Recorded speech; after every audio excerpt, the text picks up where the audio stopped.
Welcome to the Down Dog Athletics Podcast, a competitor's guide to mental health and mastery, your resource for conversations around mental health and the mindsets necessary to master every area of your life.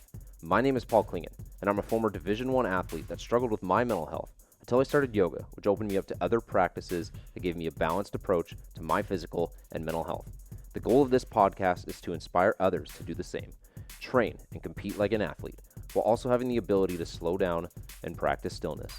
When you can do both, you find balance and evolve into a greater version of yourself. What's up, everyone? Welcome to the Down Dog Athletics Podcast, Competitor's Guide to Mental Health and Mastery. My name is Paul, and I am your host. And man, if you are a sports fan, today is a good day. One, because we have an awesome person, especially in the basketball community, on today's podcast, Chris Hyppa, which we'll get into very shortly. But from a professional sports standpoint, I don't know if I've ever seen a more loaded, stacked slate of games. I think a few days ago, it was the most sports ever on television in one night.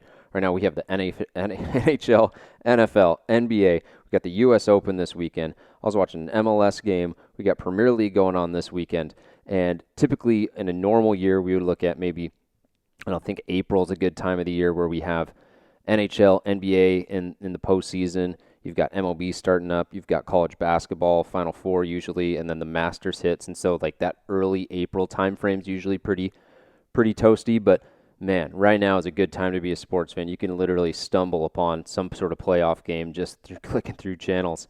And it seems like everything's kind of coming to a head in the fall. And, you know, maybe we won't be able to tailgate and go to games, but we definitely can watch a lot of sports. So good time for sports fans. Before I get into what Chris and I talked about, and we talked about a lot of different things that will relate for athletes at any level, high school, pro, and even people who are no longer athletes anymore. Maybe you're in a coaching space as a trainer or some type of coach. But before I do that, just want to say I've got my 30 days of coaching program. That's for free. 30 days where I give you my best stuff in the form of videos, instructional videos, blogs, podcasts, and kind of curate it all on specific topics within training, within nutrition, within mobility, so that you can have better longevity, so that you can have better physical and mental health, which is something that, you know, people are having a harder time now that we have less structure and routine. And it's something that you're also going to get a free discount code for a free product. So I've got several training programs, several yoga programs, all specialized for stuff that you can do at home. All you got to do right now is just pull out your phone and text DDA30 to 22828. It'll send you a text. You'll be able to sign up for that 30 days of coaching. And it's a free program, nothing being sold to you within it. I'm not going to get your credit card information or anything with that, but you'll get a discount code for a free training program or yoga program on my website. And then for 30 days, I'm just giving you literally all my best stuff, all the same problems that my clients have issues with, sent to your inbox each day for really helping you out, helping you maintain a healthier, longer life, especially through this tough time. So without further ado, now let's get into the different topics that I had with Chris. Just to give you a little heads up about what is coming, we talk about his coaching philosophy. We dive into his perspective on specialization, especially for high school and even younger, like youth athletes, and at what point should that happen. Sports like baseball, basketball, golf, tennis, all skill sports that take a long time to develop. And so get his take on that. He's worked with so many people at the high school level, college level, WNBA, NBA, people that are playing overseas, and he's one of the most sought after trainers really at the professional level and all throughout the Seattle area. We talk about Seattle area basketball and just how it's a little bit of a unique community in the United States and even in the world. And so that's fun to have some throwbacks there. And then the biggest thing that I took away from this podcast is I asked, what is the thing that separates someone that goes from high school to college to pro, and is ultra successful at that level? And you'll hear his answer coming up in the podcast. Here we go, Chris Hyppa. Chris Hyppa, man, welcome to the podcast. Thank you for taking the time to come on. Of course, man. I love, these are almost like small little tests though too. And when I do make it big time, I can practice right here, Exactly. So you're getting reps. And then, next thing you know, it's game 7 and you're like, I'm dialed. I've been doing this for years. Yeah, but it's easy now. The story's getting a little bit more defined. Yeah, absolutely. So one of the first things I like to do is just give people background on you. I think a lot of Seattle people who followed maybe Husky basketball, high school basketball will know your name. But for the listeners who maybe don't know what it is that you do, like what is your background in sports? And then ultimately, as you got really into basketball and had a lot of success there. Background in sports. I mean, I kind of grew up, and people don't know this though, but my best sport was always baseball. Baseball was always my best sport. I played shortstop and I pitched and I was fast and I could hit. And my love for basketball kind of came through I would say like my distress from baseball, because it was played in the spring, and that means we were always rained out, man. Every single spring, I remember I started as a freshman, but every practice we would have in the gym because it rained all the time. And so slowly, with every practice being in the gym, we spent a lot more time in the gym doing basketball stuff when we were supposed to be practicing baseball. But my love for the game kind of grew during that time. And I was also playing varsity basketball at that time as well. But, I played varsity baseball, played football that year as well. So I was a 3-sport athlete. My sophomore year, I quit football and played baseball and basketball. Then my senior year, I played basketball all by itself. I was an all-state guy, was the Narrows League MVP, Stadium High School. We were 16-4, great team. From there, I went and played JUCO basketball at Centralia. Played there for 2 years where I was all in NWAC West. And then got a scholarship to play basketball at St. Martin's. And so I was at St. Martin's from 99 to 2001. And I think every basketball player that plays basketball and loves the game wants to continue to play and go overseas. I ended up going to New Zealand with this group called Planet Basketball right when that got done, and got a little taste of it. And then when I got back, I was trying to email teams and staying in shape, and nothing kind of was working out. And so I took about a year and a half of just kind of working odds and ends jobs and trying to work out and stay in shape. And I started coaching at Foss in 2003. And that's kind of when, I guess, when you get done playing, I was asking myself, how do I get the fix still? I've been involved in team sports for a long time.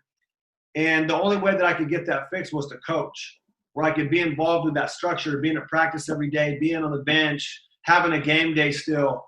And then kind of like my love for like training, I always trained on when I played. But that kind of came during the off seasons of our teams that we had at Foss. We always wanted to win, and I knew that if we wanted to win, our guys needed to be in shape, and they had to get stronger and more skilled. And I started to kind of train players from those teams at no cost, but we won more games. And so kind of like the proof was kind of there that if we worked in the fall, worked in the spring, a lot more players started going to college and playing, and we started to win more games. And I started being a pro, so to train more. And that's kind of the background of kind of how this thing started up. Yeah. I love how you went from one thing to the next and you saw success, and then you continued to look for like the next opportunity. And I see this a lot in baseball, just because that's where my background is guys will play in college, and then they maybe play independent or they play minor league, and then they get cut, and then they're always looking for like that next thing. And then there's that fine line of like, all right, I need to let this sun set because there's another one rising, and it might be in that coaching training landscape. And it sounds like you navigated that pretty well. I'm sure there's ups and downs throughout all of that, and we'll get to some of that a little bit more. Yeah, and I didn't even, like when you say like the sun set, I still wasn't even saying in my mind the sun was going to set. I just knew that during this time of where I didn't know what I was going to do, I knew being involved in the game of basketball, though, would almost bring me peace and keep me occupied doing something that I love to do. Yeah. So it almost like kind of gave me kind of more time to figure it out while I was doing it. But I didn't know that while I was doing it, I was figuring it out and mastering my craft even more. Yeah. So in a way, it's almost like you're in Alaska and the sun never totally set. It hasn't set yet. You know what I mean? So. Yeah.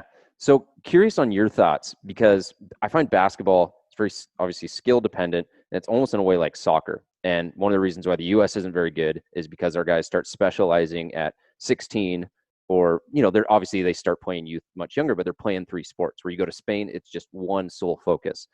And so in order to be really successful, you have to develop those skills at a really young age. But there's also the other side of the coin where you want an athlete. You want someone who is able to be strong, or someone who's able, I think basketball lends to being a little bit more mobile and agile left to right. You get a track athlete, they never go laterally, they never train different parts of their body, and you can get some inefficiencies. Where do you land on that with specializing at a really young age versus getting someone to be a really good athlete? Specializing at a young age, I didn't do that. That's something where I played baseball, I played basketball, I played football. In the off season, I played everything. And so it was just one of those things where I didn't grow up specializing in one sport. I started specializing my senior year. That was the only year that I only played one sport, so, and I've always thought, if you play one sport at a young age, there's going to be cases where kids, they just love the game and that's what they're meant to do. But there's going to be a lot of kids that burn out. Right. And we're starting to see a lot more injuries down the road that we haven't seen in a long time. Achilles have been something that have been like trending the last like 4, 5, 6 years, where back when I played, you never tore those. You would every once in a while, you'd have one player do it, but not. You're seeing Durant, Kelsey Plum, Brianna Stewart. I mean, top of the line athletes, Kobe. These are the best of the best. And I mean, like, you didn't see that back then, but I think that kind of like being able to do multiple sports, it gives some of those muscles a break. And I remember when I would go from baseball games to like basketball games, throwing a baseball, the muscles that you're using are different. And then I would go try to shoot a basketball and I'd be rusty. But it would make me want to work that much harder playing basketball is because I knew that I was taking time away from it, but it was a good mix. And it was something that I didn't put a lot of that ground and pound on my knees and my hips at that time because I was playing shortstop and you get a little bit of a break, as opposed to basketball being so just cutting and sharp stuff all the time. That can break you down a lot faster, So I would encourage kids and families to play multiple sports at a young age to find out what their kids enjoy. And then specializing maybe once you start to fall out of love with one, and one's going to kind of always come to the breaking point of that's going to be the one that you enjoy the most. But being able to do multiple sports, so growing up, so your kids don't get burnt out, and also finding what they love to do without trying to push them. Yeah. That they're going to gradually fall in the direction of what they like the most based off their success, based off of maybe their coach, maybe based off the friends that they have in sport. But I think that it's important that kids play multiple sports at a young age. Yeah. And I think the other thing too that I've heard you talk about is which one do they have that obsession, love, and passion for? Because that's ultimately is what going to continue to allow them to put in the work and the hours and the equity needed to be successful at other levels. Can you talk about a little bit of that and what like commonalities that you see with the players that do make it from high school to college to pro, and even pro to the all-star level? I mean, I think the only way to become great in something is you can't be great at something that you do part-time. You can't be great at something you do twice a week. And so one thing that I've always talked about with some of the best players that I've trained is that they are obsessed. And I think that I have a part of that. I mean, I'm sure that you have a part of that. Being a college athlete, you have to be obsessive in like some area to be great at it. And Kelsey Plum and Nate Robb, I mean, they are obsessed with just improvement. You know what I mean? Obviously, Kelsey playing basketball, Nate playing hoop as well. But now he's getting ready to box.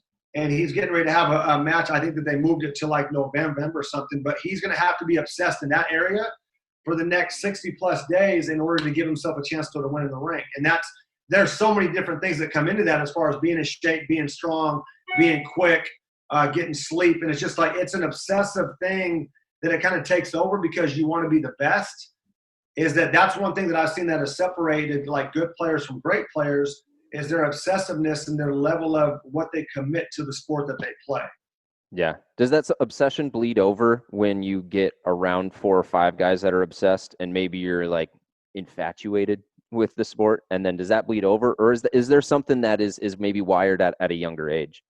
I mean, I'm sure that there's probably something at a young age, and I don't even know what it would be at that point. Maybe at a young age, they were,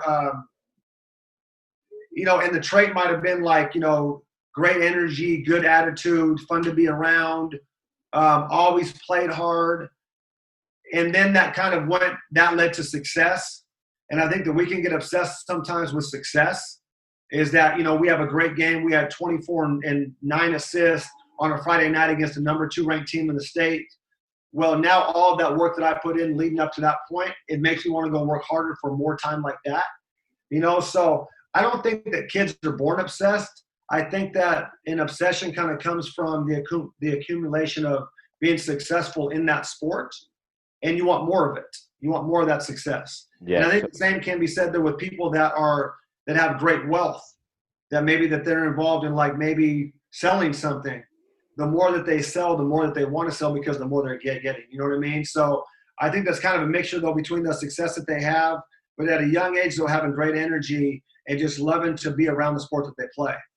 Yeah, 100%. I think another thing, too, is you start to see that transition go from the success to where then you see the people that are ultra successful, they love like the 4 a.m. or the 40 reps before they even do like the next move or the next shot.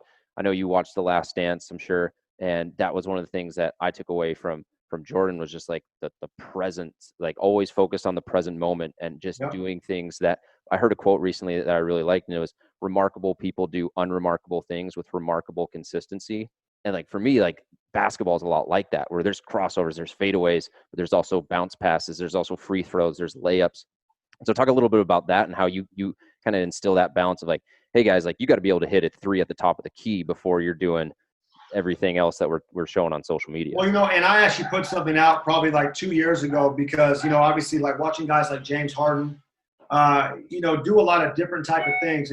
Kids always want to learn like the trendy moves that Steph Curry and James Harden and Dame are doing. You can't have those things. And so kids always talk about their bag. He's in his bag. And that means that he's got multiple things that he can do. You cannot have a bag if your foundation has holes in it. Okay, so if James Harden couldn't make a three from the wing or a three from the top of the key, he couldn't add like a step back and these different things that he has because people wouldn't respect the foundation, the first thing that's your shot. And I always talk about like your game is built off of your shots.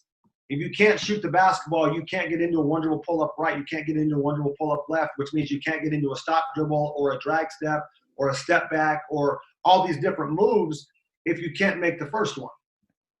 And we were talking about that today. I had a group of kids out here today. We were working on the same thing over and over and over again.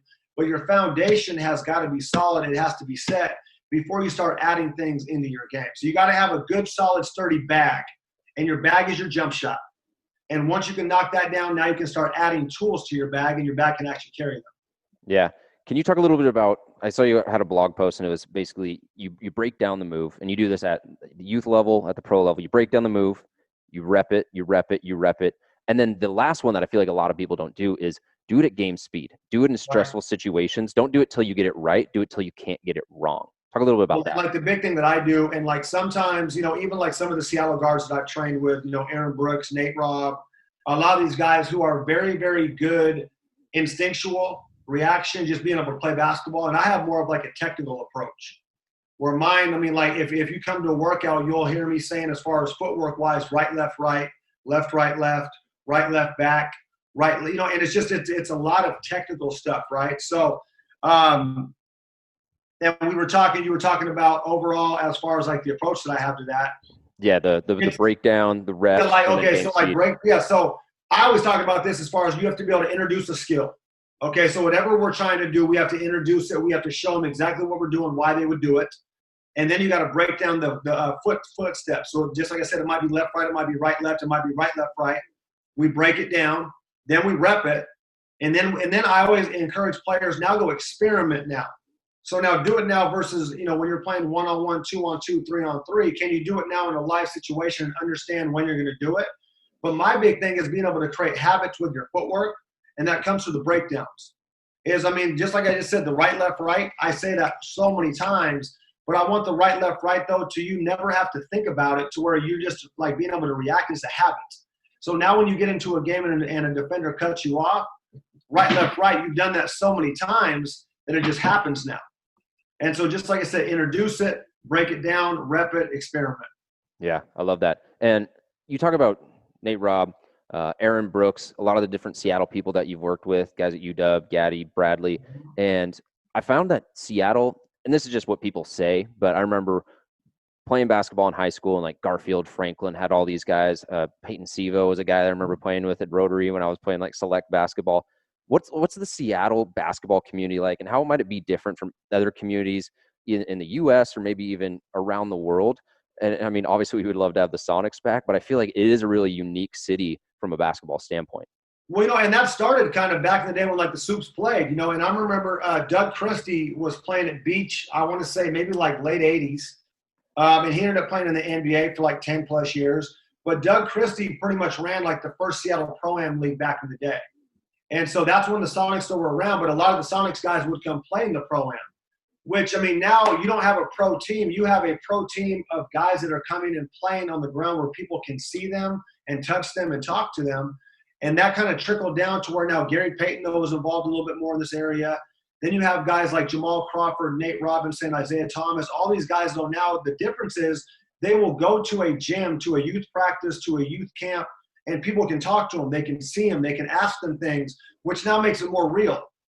I think sometimes kids watch players on TV, Steph Curry, these guys, and they're like, these guys are great, but we can't touch them. We can't talk to them. Our players here in Seattle do a great job of they're on the floor. They talk to kids. They're trying to help kids, but they're giving back. And it makes it more real. These kids now, I can give this guy a high five. I can talk to this guy. It's more real that I can be in their shoes because I can see him, can talk to him. Yeah, I remember, and I remember that being in high school and seeing Brandon Roy, across the gym, and he's talking with different guys, or seeing Detlef Shrimp come and watch his kid play. And right. I'm sure it happens in different areas, but I think you're right in that Seattle is kind of unique in that, and guys are in the mix. They're on the People court. give back, man. Yeah, they give back, and I really love that. Get curious on kind of what you do as a coach, because you also work with high school, right, college, pro, and you get guys sometimes that are incredibly talented, and maybe you can't relate to them from an athletic standpoint, but you can relate to them from a technical standpoint, or you have things that you can teach them and show them in different levels. What are some of the things that you rely on and that make you a really good coach? And some of the things that I'll try and do that come to mind is like always leading from the front. So like you can go on your social media and see that you absolutely have the skills. You're not just saying like, back in my day, we used to do this way, so this is how we're going to do it. So what are some of the things that you always try and make sure that like, hey, I got to make sure I'm staying on top of this so I can be the best coach that I can be? Well, I would say, like right off the jump, anytime that you go on like IG, like probably one of the most like, sexiest basketball clips that you can see is people handling the basketball. That's one thing. It's one thing to watch somebody shoot the ball and all that stuff, and that's cool. But I think that ball handling has like kind of like a sexy attribute as far as like people think it's cool. And that's one thing that I've always taken pride of, even back in the day, though, being a point guard, is, making time to be able to become a master ball handler.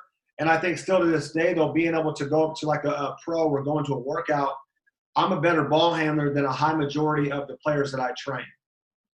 Technical, and also being able, obviously these are my drills and I've done them for a long time, but I think that I get ultimate mutual respect right off the jump from a player going, okay, he can do this.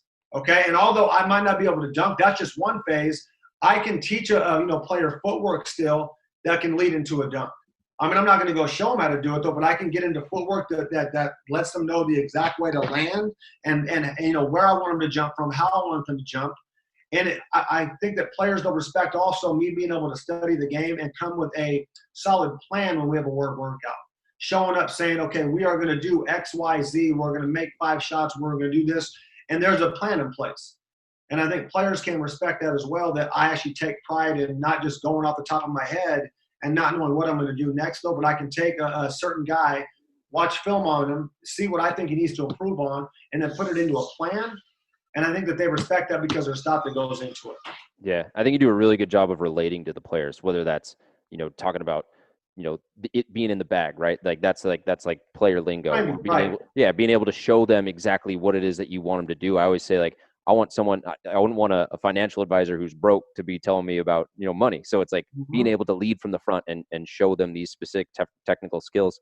How would you say, like, social media? I would say this, though, too, real fast, though. There's something else that helps, though. And, I watch the game still all the time. So if I see something today that I like, I will either, like, film it from my phone onto my screen, or I'll find a clip of it, and I'll show it to the players that we're going to train. I'll tell them that we're going to work on this move. And then when they get here, we'll look at my phone and we'll watch Paul George do it. So somebody that they respect. Here's what Paul George did last night. And here was the way that he did it. Here was the footwork. Here was the timing. And then we'll just, like I said, we'll introduce it. We'll break it down. We'll rep it. We'll experiment with it. But being able to show something that I saw, and that just goes from like studying the game and being able to like slow it down, pause it, slow motion, see what the footwork was, and now being able to teach it, guys respect that as well. Yeah, and I love that you brought that up. Film, I feel like, is something that I wish I would have relied on more as an athlete growing up, like watching my swing, watching myself catch. And it can play such a big role in, like, subconsciously you seep in, you start to build that motor skill, or you start to build, maybe if it's like the body language. Like, could you talk a little bit about that and how players can really benefit from absorbing the aura or the presence of professional athletes or people they look up to? Yeah, like one thing though with like film, and I use a lot of mirrors though as well. Film and mirrors don't lie.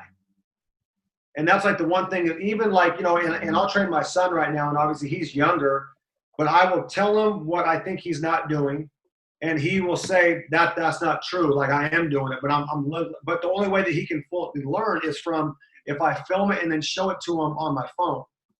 You can say all you want, but this film is not going to lie. The mirror is not going to lie. And so film is a great tool.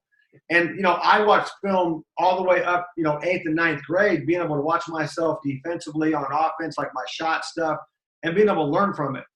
Because it's one thing you hear your coach, and you're like, oh, this is my coach. But you watch film doesn't lie. And so you'll see a lot of people that are students of the game, that study the game, that slow-mo stuff, that pause things, that rewind things, that watch things. But I think film stuff and a lot of mirror training, it's not going to lie to you. Like it is what it is. It's been filmed. It's in the mirror. Yeah. Curious on how you feel the evolution of basketball and the evolution of social media has influenced both your career and where maybe there's a little bit more emphasis on things like skills as opposed to where things might have been like, again, back in Jordan's era where it is a little bit more bully and brutish. Well, and I even back in the day, I was a little bit different because I did still watch like a lot of film. I mean, obviously I couldn't go on like IG or something like that, though, but I would tape games and I would rewind things and I would pause things. And so I'm still using a lot of the same exact things that I used 20 plus years ago. The thing about now with like having your phones and being able to go on IG, you have access to it now 24 hours. You can go on YouTube and type in a certain move that you'd like to learn and it pops up right there. Okay, so that's a big change though now with our phones is that kids have access to things now 24 hours a day. Anything that they want to see, they can find it in 3 seconds, okay? I think that the game has evolved because you talked about Jordan's era being more of like a stronger, tougher. If you watch The Last Dance, you watch 10 guys inside of the three-point line. The game was a lot more close and a lot more – so you wonder why guys got fouled. Well, there was 10 guys always in the same area. You watch a game now, and guys are back 24, 25, 26 feet. Guy in the far right wing, guy, off the left. And, like, the spacing is way more spaced out, which leaves a lot more space, though, for guys to be able to utilize skill. And so you do have to be skilled more now because you have a lot more space now to use. Where back in the day, though, you still had to be skilled, but now you could go up and you could score with contact. You could get to the foul line a little bit more. You did maybe have to be a little bit stronger. But the game has changed as far as it's a lot more spaced out, and players have to be skilled because they have a lot more space to actually play in. Yeah. Curious if you think that eventually it'll get so spaced out that then it kind of swings back the other way where everyone is maybe a little bit lighter, a little bit smaller, and then you get someone like a Zion who's like, all right, I'm huge. I can maybe dominate the game a little bit more. Or do you think the game is where it's at and it's going to maybe evolve differently as opposed to coming back in? Well, if you think about like the evolution of the game just in general, from back in the day, there was no three-point line back then at one point. So I feel the game was kind of spread out a little bit more because every shot was the same amount. Okay, you had the three-point line, and players still didn't really use it back in the day. Once players started to use it and kind of step back, I mean, you're seeing Steph Curry shoot the ball from 29 feet, Dame shooting the ball from so far away. It's forcing the game to be spread out. Zion, the way that players are trained out when they grow up is you're seeing a lot of big kids that I don't want to play in the post, so I'm going to shoot threes. Where back in the day, you took a post player and he was what he was a post player. Zion, he's starting to be able to do both. He can shoot the three. He is so damn strong, though, man. You get him up in the paint. I mean, he's doing whatever he wants to do, and he's only 19. Yeah. So do I think the game's going to change and ever go back to where you have 10 guys playing inside the three-point line? I don't think you can. I mean, you have 10 guys now on the floor that are all 6'9" and above. Someone's going to get hurt. You can't have 10 guys that size go around there. Someone's going to get hurt, so you need them to be able to play in space. So I don't think the game is ever going to go back to that era. Yeah. That is an interesting point, how everyone, despite being really tall, like you get a guy who's 6'9", like you said, and everyone wants to be able to shoot the three because that's sexy. I'm curious because I see you're a point guard and you work a lot with the ball handling with guards especially. How is the footwork and the ball handling different for someone in the post? And do you work with guys that are a little bit bigger, or is that a completely different ball? And you know what, though? The footwork really isn't that much different. It's just that you're doing it maybe 15 feet away from the basket on top of the post. You know what I mean? Like if you think about it, like a lot of footwork inside the post, is off the 1-2 step, off of shot fakes, off of spins, is that when you do it down the post, you're right by the rim. Is that now when you're doing it 25 feet away from the basket, the big thing for guards is that you want to try to create space. And so if you have somebody up in you, you want to try to do different things as far as creating space. So now you can work and operate. And so if I have somebody on me, we talk about inside foot, we talk about outside foot. I don't really talk about left to right unless we're getting into a certain shot. But we create space off our outside foot and off our inside foot. Once we can create space, the hardest thing in basketball to do is close out. And so once I can create that space, it creates a closeout. And a lot of guys, just like we said, though, have been able to shoot the ball from 25 feet out. If I can create 1 second of space, that defender's going to have to close out, which now I can get into my next move. And so there's a lot of things that I teach footwork-wise away from the basket that I would teach to a post player, but it would just be a different situation. We're doing it now to create a shot. Where we're guards, we're doing it to create space. Got it. Curious if there's anyone that, and there's probably a lot of players, but anyone that is playing now that you really would like point the guys that you coach and be like, hey, watch this guy or watch these guys. These guys do it really well. Who would you say you look up to in the NBA from that standpoint? I mean, we've been breaking down a lot of stuff this offseason. James Harden. James Harden has kind of redefined shooting guards and what they can do with the ball in their hand as far as the way that he kind of manipulates the steps. There's a lot of people that think that what he does is a walk, but it's when he picks the ball up and gets into his last step. I mean, like people think, okay, well, he just took 3 steps. Well, actually, he didn't pick the ball up until he got into his first step, so it's actually 2. And so Euro steps, but we watch a lot of James Harden, a lot of Chris Paul, a lot of Paul George. There's a lot of different guards that are doing a lot of great things, but those 3 right there, we've actually broken in a lot of their stuff in the last month. Yeah, that's cool. And James Harden's a guy, I'm a lefty, and I like the Harden energy because he has obviously so many technical skills, but then he's also got that arrogance, cockiness to him as well. But I think is important to have in order to keep a good mindset, because one of the things you'll see with a lot of shooters, and coaches will say, like, keep shooting, keep staying positive, keep staying like dialed in, like it's going to fall. What are some of the things that you'll do with guys who, they feel like they just can't get it, and you're like, just stick with it, man? Well, and that's we just talked to the kids today. Like, this is a rep game. I saw a clip. Chris Jackson, who played at LSU back in the day, they'll play in the NBA. Okay, he was talking to Stanford's men's team. I want to say it might have been in the fall or this past spring, right before everything hit. And he said that, like, at LSU, his coach still wanted him to score more. And he was like, well, I'll try. And then, like, the next game, he ended up having, like, 40. And he started scoring a lot more points up to that point. And he realized the stuff that he was doing was the exact same stuff that he was doing in 6th and 7th grade. He was just more precise. He was sharper. It was more crisp. But it was the same exact things that he had been doing for 10 to 15 years. It was just more consistent. And so it's a rep game. You know what I mean? Like, there's only a certain amount of ways you can catch and shoot a ball. But it's just doing it over and over again. There's only a certain amount of ways you can do a step back going to your right and to your left. But you got to get to the point, though, where it's crisp, it's consistent, it's sharp. And that comes from just repetitions over the course of years. Yeah, and it's that 10,000-hour rule. It's that, 500 shots every single day until you're not even counting at that point. Master the reps, man. Yeah. Curious if there's any coaches, whether past or current, that you really look up to, whether it's a skills development coach or even just like a head coach at the pro or college level, or even high school. Yeah, I mean, I think like coach-wise, watching like Coach K.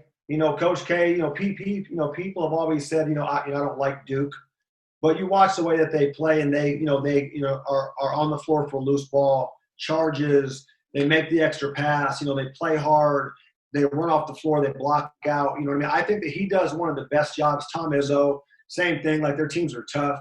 They just do a great job of just playing the right way, and on top of that, getting 5-star kids that can also make plays on the offensive end, but they play the right way. Popovich, I think he does a great job. I love watching Steve Kerr's teams that move the basketball, and they play kind of a different style in the NBA as far as guys shooting threes, but just a lot of like handoffs and ball screens and lifts and just moving the basketball. And then from a skill development piece, Lakers have a good coach by the name of Phil Handy, and Phil Handy does a great job. He's worked with tons of pros throughout the year. Tyler Relf is also a skill development guy that I really, really like. DJ Sackman. it is also good. But just a lot of like the same energy and like just approach to detail. Like the detail is so important, man. You know what I mean? It's like being able to teach these guys, but the details of the footwork and the timing is just so important. Being able to teach. I mean, you can train and you can work out though, but can you teach players? And that's the thing is as a coach, so you got to be able to teach as well, you know? So those are some names that come. I mean, obviously there's a lot more, but those are some names that just come off the top of the head. Yeah, that's really cool.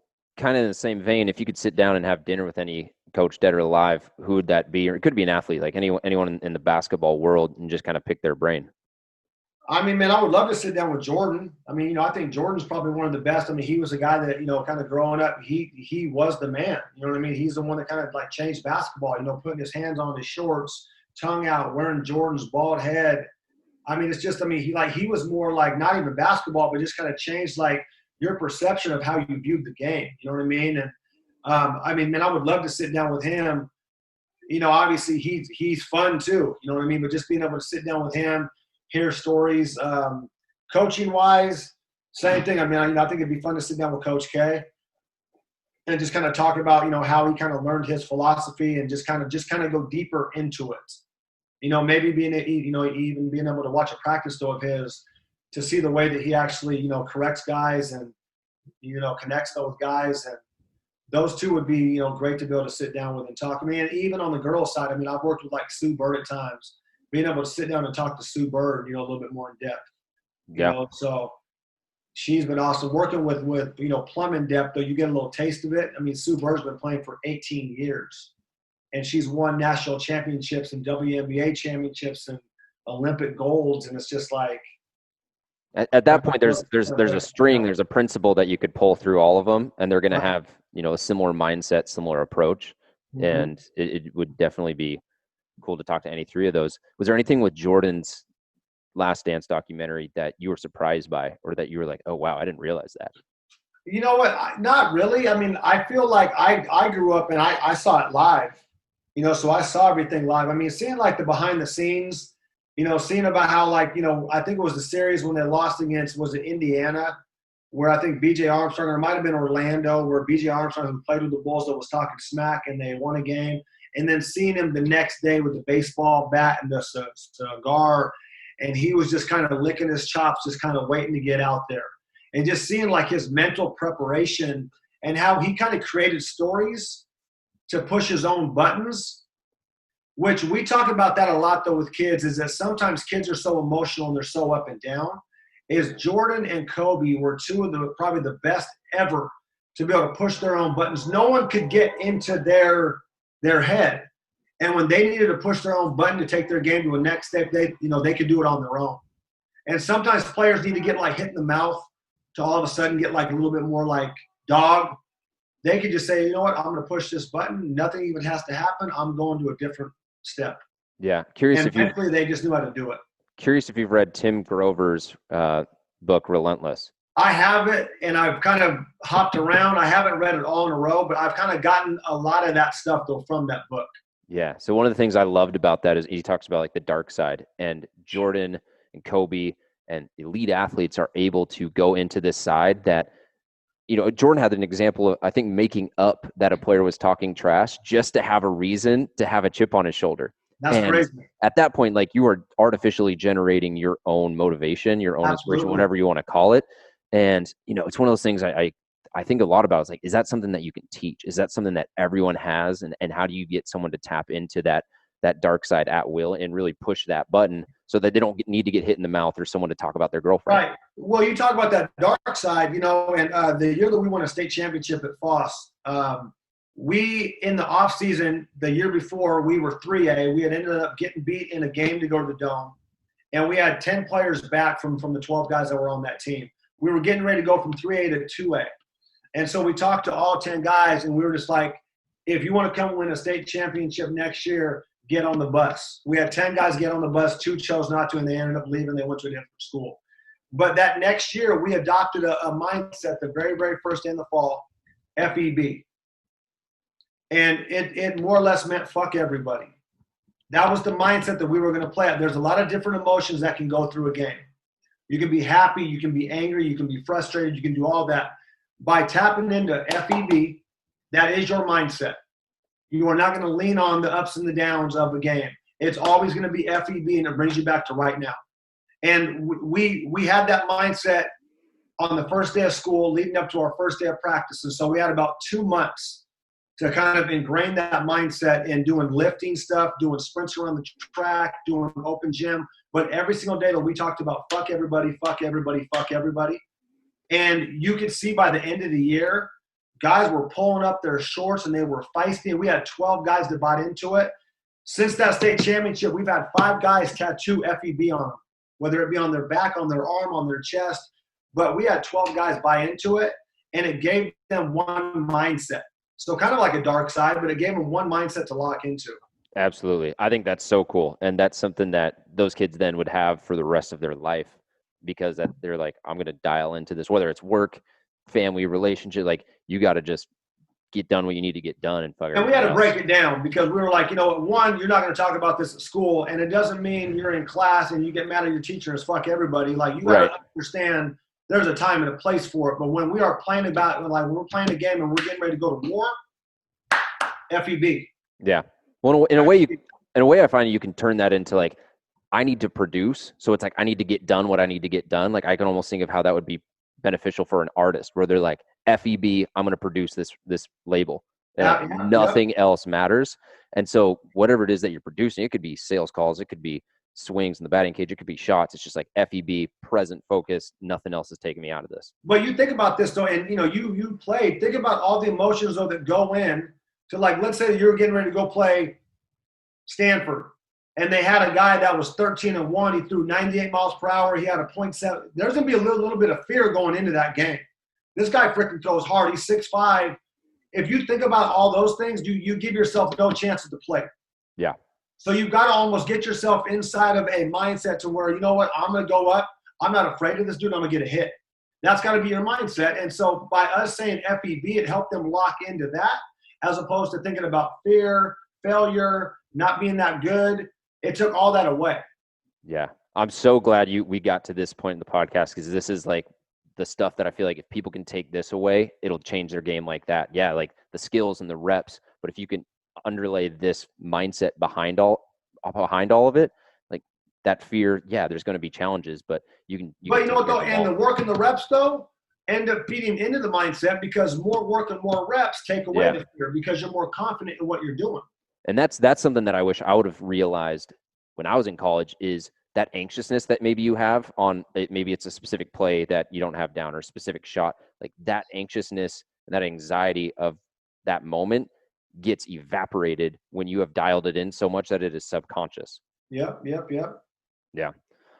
Cool. Well, I want to respect your time. Where can people find you? And is there anything coming up that people can look out for? Maybe that's online content or. You know what, right now, just because of like the times, I mean, like I haven't really done like a lot. It's just been hard to get into a gym. I was supposed to have a camp actually next week. And so right now, the only thing that I got going on is I'm doing like some ball handling via Zoom. I got some stuff going on in my backyard for like players that live around here. I've had some players, travel from out of state that have worked in the backyard as well. But for the most part, Zoom has been the best way to at least be able to get some ball handling, some footwork, and also allow me to coach players and talk to players about the stuff that we're talking about right now. You guys can follow me on Instagram at Chris Hyppa, HYPPA, Twitter and Facebook, same thing. I'm not hard to find. I mean, obviously it's a rare name, but that's the best place that I've tried to put out content, and different than I've done in the past, more like breakdown stuff to where you can actually learn stuff and take the stuff that I'm putting out and actually work on it, as opposed to just kind of work out clips. There's a lot more stuff that is actually being broken down just to kind of, I guess, feed everybody, just because I'm not getting a chance to work with the players that I want to. So being able to feed you through my IG has definitely been something that I've been trying to pump out a lot more. Yeah, and it's cool how you've adapted to that, because it's like at the end of the day, you want to coach, you want to teach, and it's like, however I got to do that, like I'm going to do that. So that's kind of been like the slogan for like the last like 5 months is adjust and adapt. Yeah. And I think though, not only us as we live, but though when you play, there's gonna be certain things though, during the game that you're not going to be able to be prepared for, but we got to be able to adjust and adapt at all times. And that's just been something that I've tried to do in the last like 5 months, is just adjust and adapt to anything that's happening. Yeah. One of my favorite quotes, I think it was Mike Tyson, but he's like, everyone's got a plan until they get punched in the mouth. And it's like, Absolutely. we all thought we were going to do our 2020 goals, and now they are completely different. They've But you got just got to keep crushed. working. Yeah, Exactly. You got to adjust and adapt. You know what I mean? So totally. Cool. Well, Chris, thank you so much for your time, your wisdom. Look forward to connecting, and have an awesome rest of your day and rest of your week. yes, sir. Sounds good, man. I'll talk soon. Thanks for having me on. All right, there you guys have it. Chris Hyppa. Hope you guys enjoyed today's episode. If you got something out of the podcast, be sure and share it on social media or leave a 5-star rating and review on iTunes. Helps me continue to grow the podcast and get on awesome people like Chris. And then one last request. If you are interested in a 30-day coaching program for free, all you got to do is text DDA 30 to 22828, and you'll get my 30 days of coaching program free sent to your inbox one day, one new email, and all sorts of topics and content around training, nutrition, mobility, and mental health. You'll also get a link, or a discount code rather, to a free product on the shop page of downdogathletics.com. So that's all I got for you guys. Catch you guys next time on the Down Dog Athletics Podcast.